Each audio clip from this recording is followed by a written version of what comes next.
Hi, I'm Breanna. I'm a representative for the California State Supreme Court, and here I'm going to discuss the Dr. Michael Nudo versus Elk Grove Unified School District case.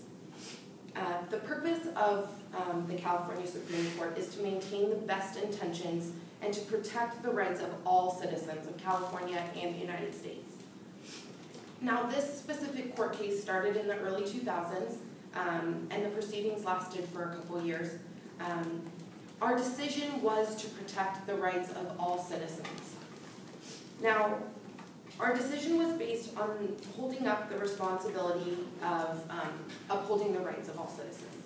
We also thought that we should take into consideration that the specific aspect of the pledge that was called into question was an actual addition later in the years, and also that the separation of church and state is a significant aspect that we, as the California State Supreme Court, need to uphold. Now, transcripts from the Supreme Court state that petitioner's school district requires each elementary school class to recite the daily Pledge of Allegiance. Now, this aspect was our motivation for our decision. Not all share the same ideas, we all have different ideals that we set for ourselves.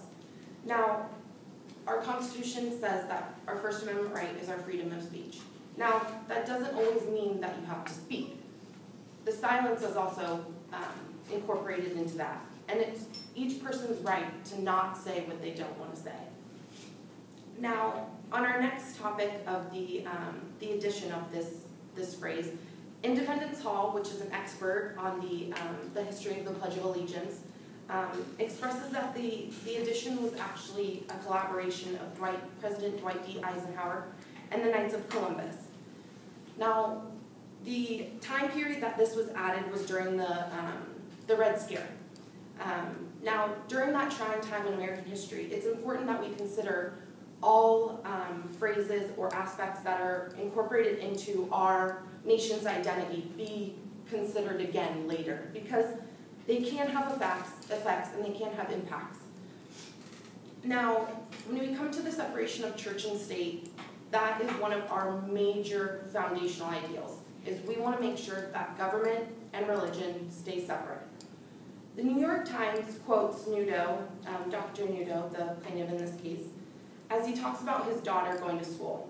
He says, she watched and listens to her state-employed teacher in her state-run school lead her classmates in rituals proclaiming that there is a God and there is one nation under God. Now, this affiliation between government and religion requires our consideration because we need to make sure that we're protecting that separation for all citizens. Now, another quote from a separate plaintiff in this same case was quoted by CNN, saying, the woman was identified as Jane Roe and was a key plaintiff, arguing that she did not believe in God.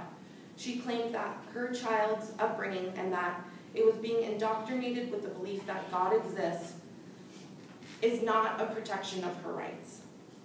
Now, responsibility for maintaining all of the rights that you are required or you are given, as well as the addition to the pledge and the separation of church and state, all came into our decision for this matter. Now, we understand that there might be some hesitation in our decision, but I want you all to remember that our intentions were pure. We were here to protect your rights. Thank you.